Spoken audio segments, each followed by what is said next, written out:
ഇതിൽ SFIയുടെ സംസ്ഥാന സെക്രട്ടറി ഉണ്ട്, ജില്ലാ പ്രസിഡന്റ് ഉണ്ട്, ജില്ലാ സെക്രട്ടറി ഉണ്ട്. എങ്ങനെയാണ് കൗണ്ടിംഗ് ഹാളിനകത്ത് ഇവർ കയറി വരിക? അത് പ്രധാനപ്പെട്ട ഒരു ചോദ്യമാണ്. SFIയുടെ നേതാക്കന്മാർ എങ്ങനെയാണ് കൗണ്ടിംഗ് ഹാളിലെത്തുക? ഈ SFIയുടെ സംസ്ഥാന സെക്രട്ടറി കണ്ണൂരാണ് അദ്ദേഹത്തിന്റെ വീട്. കണ്ണൂരുകാരനായ അദ്ദേഹം കാലിക്കറ്റ് സർവകലാശാല വിദ്യാർത്ഥിയല്ല. ഇനി കാലിക്കറ്റ് സർവകലാശാല വിദ്യാർത്ഥി ആണെങ്കിൽ തന്നെ അദ്ദേഹത്തിന് കൗണ്ടിംഗ് ഹാളിലേക്ക് കയറാൻ അയാൾ DSUവിന്റെ വിദ്യാർത്ഥിയല്ല. ഇനി DSUവിലെ വിദ്യാർത്ഥി ആണെങ്കിൽ തന്നെ കൗണ്ടിംഗ് ഹാളിലേക്ക് കയറാൻ അദ്ദേഹം കൗണ്ടിംഗ് ഏജന്റ് ആവണം. അദ്ദേഹം കൗണ്ടിംഗ് ഏജന്റ് അല്ല. കൗണ്ടിംഗ് ഏജന്റ് അല്ലാത്ത ഒരാൾക്ക് അതിനകത്ത് കയറണമെങ്കിൽ അവിടുത്തെ സ്ഥാനാർത്ഥിയാകണം. അദ്ദേഹം സ്ഥാനാർത്ഥിയല്ല. അപ്പൊ സ്ഥാനാർത്ഥിയല്ലാത്ത, കൗണ്ടിംഗ് ഏജന്റ് അല്ലാത്ത, DSUവിലെ വിദ്യാർത്ഥിയല്ലാത്ത, കാലിക്കറ്റ് സർവകലാശാലയിലെ വിദ്യാർത്ഥിയല്ലാത്ത SFIയുടെ സംസ്ഥാന സെക്രട്ടറി എങ്ങനെയാണ് കൗണ്ടിംഗ് സമയത്ത് കൗണ്ടിംഗിന്റെ ഹാളിനകത്ത് കയറുക? ജില്ലാ പ്രസിഡന്റും ജില്ലാ സെക്രട്ടറിയും എങ്ങനെയാണ് കൗണ്ടിംഗ് ഹാളിനകത്ത് കയറുക? അത് സാധ്യമല്ലാത്ത ഒന്നാണ്. അപ്പോ കള്ളവോട്ടുകൾ പിടിക്കപ്പെട്ടു എന്ന് കണ്ടപ്പോ SFI സംസ്ഥാന സെക്രട്ടറിയുടെ നേതൃത്വത്തിൽ അതിനകത്തു കയറി വലിയ കലാപം ഉണ്ടാക്കി, വലിയ പ്രശ്നം ഉണ്ടാക്കി. അതിനകത്ത് ഈ ഞങ്ങൾ പിടിച്ചെടുത്ത കള്ളവോട്ടുകളിൽ ഞങ്ങൾ പിടിച്ചെടുത്തിട്ടുള്ള ബാലറ്റുകൾ പോലും തിരിച്ചു വാങ്ങി അതിനകത്തുണ്ടായിരുന്ന ഞങ്ങളുടെ പോളിംഗ് ഏജന്റുമാരെ അതിക്രൂരമായി മർദ്ദിച്ചു. അതിന്റെ ദൃശ്യങ്ങൾ പോലും ഏറെ വേദനാജനകമാണ്. ഇത് ഞങ്ങളുടെ കൗണ്ടിംഗ് ഏജന്റ് സലാഹുദ്ദീനാണ്. രക്തത്തിൽ കുളിച്ചാണ് അദ്ദേഹം അവിടെ കിടക്കുന്നത്. 2:45-3 മണി സമയത്ത് അദ്ദേഹത്തെ മർദ്ദിച്ചിട്ടുണ്ട്. ഇത് അവിടുത്തെ MSFന്റെ ഭാരവാഹിയായിട്ടുള്ള മുബഷിറാണ്. കഴിഞ്ഞ യൂണിവേഴ്സിറ്റി യൂണിയന്റെ എക്സിക്യൂട്ടീവ് മെമ്പറാണ്. ഇദ്ദേഹത്തെയൊക്കെ അതിക്രൂരമായി മർദ്ദിക്കുകയാണ്. മർദ്ദിച്ചിട്ട് 2:45-3 മണി സമയത്ത് മർദ്ദിച്ച് അവശനാക്കി അതിനകത്തിട്ടിട്ട് 8 മണിക്കാണ് അവർ ആശുപത്രിയിൽ കൊണ്ടുപോകാൻ വേണ്ടി കഴിയുന്നത്. സലാഹുദ്ദീന്റെ തലക്ക് പരിക്ക് പറ്റി അദ്ദേഹത്തിന് 8 സ്റ്റിച്ചുണ്ട്. ആ 8 സ്റ്റിച്ചുള്ള അദ്ദേഹത്തെ പോലീസിന്റെ സഹായത്തോടു കൂടി ഞങ്ങൾ ആശുപത്രിയിൽ കൊണ്ടുപോകാൻ ശ്രമിക്കുമ്പോൾ ഈ SFIയുടെ സംസ്ഥാന സെക്രട്ടറിയുടെ നേതൃത്വത്തിൽ തടയുകയാണ്. നോക്കൂ നിങ്ങൾ, ചോരയിൽ വാർന്നു കിടക്കുന്ന വിദ്യാർത്ഥികൾ. എന്താ അവർ ചെയ്ത തെറ്റ്?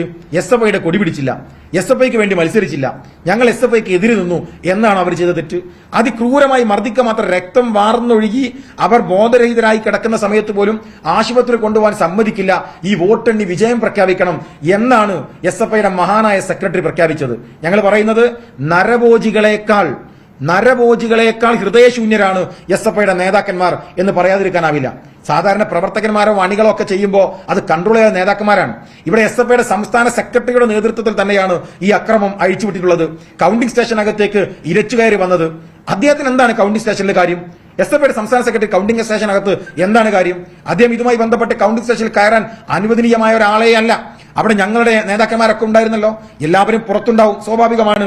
ജയിച്ചാൽ സ്വീകരിക്കാൻ SFIയുടെ സംസ്ഥാന ഭാരവാഹികൾക്കും പുറത്തുണ്ടാകാം. പക്ഷേ കൗണ്ടിംഗ് സ്റ്റേഷന്റെ അകത്ത് കയറി വിജയം പ്രഖ്യാപിക്കുന്നത് വരെ അതിനകത്തിരുന്ന് ബാലറ്റ് കള്ളവോട്ട് എണ്ണണം എന്ന് വാശി പിടിക്കുന്ന ഒരുപക്ഷെ SFIയുടെ ചരിത്രത്തിലെ ഇത്ര നഗ്നമായ തിരഞ്ഞെടുപ്പ് ലംഘനം നടത്തിയ ഒരു സെക്രട്ടറിയായി പുതിയ സെക്രട്ടറി അദ്ദേഹത്തിന്റെ പേര് എഴുതി ചേർക്കപ്പെടും എന്ന കാര്യത്തിൽ തർക്കമൊന്നുമില്ല. ഞങ്ങൾ പറയുന്നത് ഇപ്പോ SFI നടന്നൊരു പ്രചരണമുണ്ട്. ഇപ്പൊ ഞങ്ങളുടെ സഹപ്രവർത്തകർ ഞാൻ നേരത്തെ കാണിച്ചല്ലോ, അതിക്രൂരമായി മർദ്ദനമേറ്റ് കിടക്കുന്ന മുബഷിറിന്റെ പേരിൽ ഒരു പുതിയ ആരോപണമാണ്. SFIയുടെ ഒരു പെൺകുട്ടിയെ മുബഷിർ തല്ലി എന്ന് പറഞ്ഞ് വലിയ പ്രചരണമാണ്. അതിന് തെളിവുണ്ടോ? തെളിവില്ല. ഫോട്ടോ ഉണ്ടോ? ഫോട്ടോ ഇല്ല. അല്ലെങ്കിൽ SFIയുടെ സ്ഥിരമായൊരു നമ്പറാണ്. അവർ 2-3 കാര്യങ്ങൾ എപ്പോഴും ചെയ്യും. ഒരു ക്യാമ്പസിൽ നല്ല 4 കുട്ടികൾ വന്ന് SFIക്കെതിരെ പ്രവർത്തിക്കുകയാണെങ്കിൽ അവിടെ ഏതെങ്കിലും പെൺകുട്ടികളെ വെച്ച് ഒരു ആരോപണം ഉന്നയിക്കുക. അവൾ എന്നെ തല്ലി, അവൻ എന്നെ തല്ലി, അല്ലെങ്കിൽ എന്നെ കയറി പിടിച്ചു, എന്നെ ഉപദ്രവിച്ചു എന്ന് പറഞ്ഞൊരു കള്ളക്കേസ് ഉണ്ടാക്കുക. എന്നിട്ട് ആ ചെറുപ്പക്കാരെ ഡാമേജ് ഉണ്ടാക്കുക. പണ്ട് മലയാള സിനിമയിൽ ശങ്കരാടി പറയുന്നുണ്ടല്ലോ, നല്ല 4 ചെറുപ്പക്കാരുണ്ടായാൽ അവരെ ഏതെങ്കിലും പെണ്ണ് കേസൊക്കെ വെച്ച് അവരെ മോശമാക്കണം എന്ന് പറഞ്ഞ പോലെ ക്യാമ്പസിൽ SFI എതിർക്കുന്നവർക്കെതിരെ മുഴുവൻ ക്യാമ്പസിൽ ഏതെങ്കിലും 4 പെൺകുട്ടികൾ, SFIയുടെ പെൺകുട്ടികൾ വന്ന് എന്നെ ഉപദ്രവിച്ചു അല്ലെങ്കിൽ എന്നെ മറ്റെന്തെങ്കിലും ചെയ്തു എന്ന് പറഞ്ഞ് കേസ് കൊടുക്കുക. ഇതിനെന്തെങ്കിലും തെളിവുണ്ടോ എന്ന് ചോദിച്ചാൽ ഒരു തെളിവില്ല. നമുക്കറിയാം, രാജ്യത്ത് സ്ത്രീകളെ സംബന്ധിച്ച്, പെൺകുട്ടികളെ സംബന്ധിച്ച് നമ്മുടെ നിയമങ്ങൾ അവർക്ക് അനുകൂലമായി നിൽക്കുന്ന ഒന്നാണ്. അതവർ പ്രത്യേകമായി പരിഗണിക്കപ്പെടേണ്ട, നിയമപരമായി പ്രത്യേകമായി പരിഗണിക്കപ്പെടേണ്ടതാണ് എന്ന ജനാധിപത്യ ബോധത്തിന് പേരിൽ നമ്മൾ ഉണ്ടാക്കിയ നിയമങ്ങളാണ്. ആ നിയമങ്ങളെപ്പോഴും ദുരുപയോഗം ചെയ്ത് SFIക്ക് എതിരെ നിൽക്കുന്ന വിദ്യാർത്ഥികളെ, അതിന് നേതൃത്വം കൊടുക്കുന്ന വിദ്യാർത്ഥികളെ ഇത്തരത്തിൽ മോശക്കാരായി ചിത്രീകരിക്കാനുള്ള ഗൂഢശ്രമമാണ് SFI ഇപ്പൊ യൂണിവേഴ്സിറ്റി ക്യാമ്പസിൽ നടത്തിക്കൊണ്ടിരിക്കുന്നത്.